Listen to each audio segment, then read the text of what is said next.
Hi guys, welcome back. We're here with board certified dermatologist, Dr. Kiracofe of Airia Dermatology. Welcome and thank you so much for joining us today. Thanks so much for having me. Yeah, so May, as we all know, is Skin Cancer Awareness Month, Melanoma Awareness Month, and we're here to talk to you a little bit about some tips and tricks as we head into summer. So I just wanted to start out with some really basic kind of questions. Obviously, we all know it's important to protect our skin in the summer, and I think about like sunblock, and I just wanted to know what sort of sunblocks or sunscreen protection do you recommend? Is there a certain SPF? Can you give us some tips and tricks? Yeah, absolutely. So I think the three most important things, I always say I have three rules about sunscreen. It has to be greater than 30. You have to wear it every day. That means regardless of the weather. And you have to love it, because if you don't love it, you're not going to wear it every day, or that would be rude for me to ask you to wear it every day if you don't love it. And when I'm talking about those recommendations, I'm mainly meaning for those sun exposed areas like the head and neck area, the backs of the hands, the areas that get consistently exposed to the sun. But SPF 30 or greater is where you want to be.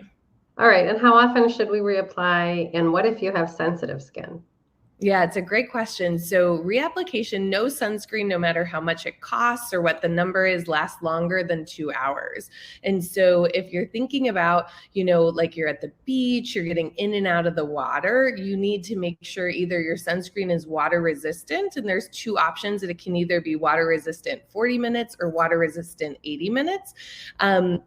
But then you need to reapply if you're doing water activities. But otherwise, sunscreen needs to be reapplied every 2 hours.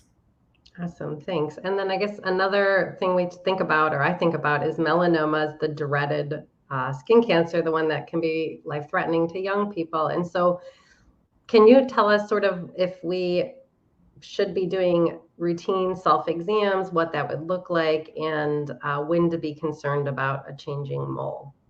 Yeah, absolutely. So melanoma is the most deadly form of skin cancer, and there it is, kind of the one that gets the most press. But actually, the most common cancer in the world are the two other types of skin cancer that are non-melanoma types of skin cancer, and those are our basal and squamous cell skin cancers. And in general, what I say when we're monitoring our skin, we need to be doing that for sure for melanoma awareness and skin cancer awareness month in May, but we also paying attention to our skin every single day of the year. And what that means is noticing if you've got a new spot or a changing spot. And so when we're thinking specifically about melanoma, the majority of those spots start as dark spots or moles that then change. And there are 5 things that we look for when we're evaluating a change of mole. And the American Academy of Dermatology, we refer to those as the A, B, C, D, E's of a self-skin exam, and how you can do this at home to check your skin. So A is asymmetry. So can you draw a perfect, circle around that spot, or is one edge, a little asymmetric with the other? B is the border. So is it a contiguous border, meaning it's kind of similar all the way around? And when you look at some moles on your skin, you'll be like, oh yeah, okay, I would say that border is, makes sense going all the way around. And then C is color. So moles generally should not have multiple colors. If you have more than 2 colors in a mole, you definitely want to get that checked. Sometimes moles with 2 colors can be okay, but if it's more than 2 colors, you definitely want to have that evaluated. And when I say colors, I'm not necessarily expecting it to be green or, periwinkle color, but usually we're talking about red, white, brown, black, or just different and darker kinds of colors of brown. Shades. And Shades of brown. then yeah. And then D is for diameter. So the size of your mole should be smaller than a pencil eraser. And so if you're making moles that are larger than a pencil eraser, 5 to 6 millimeters, those are ones that we want to pay attention to and possibly evaluate closer. It doesn't mean that all big moles are bad, but if you get a brand new mole and it's larger than a pencil eraser, then you definitely want to be paying attention to that. And then E is for evolution. So that means you've had a mole, you've had it for a long period of time, but it's changing over time. So maybe that change means it's starting to get one of the asymmetry, border, color, diameter. It's making one of those changes.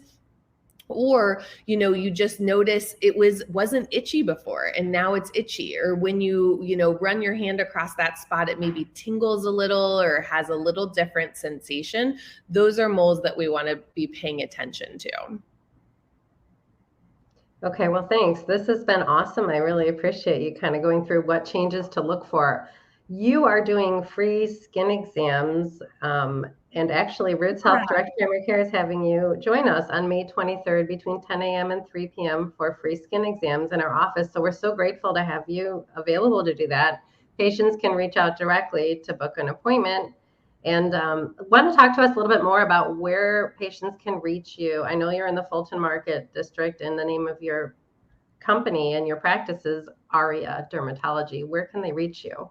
Yeah, so our practice is Airia Comprehensive Dermatology, and we're downtown, kind of at the edge of Fulton Market, the West Loop. I have a lot of patients that come from Oak Park. It's pretty easy to come to from the suburbs, but you can reach us. I'm on, you just Google me, and that's probably the easiest way. We have online appointment booking, or you can just text us.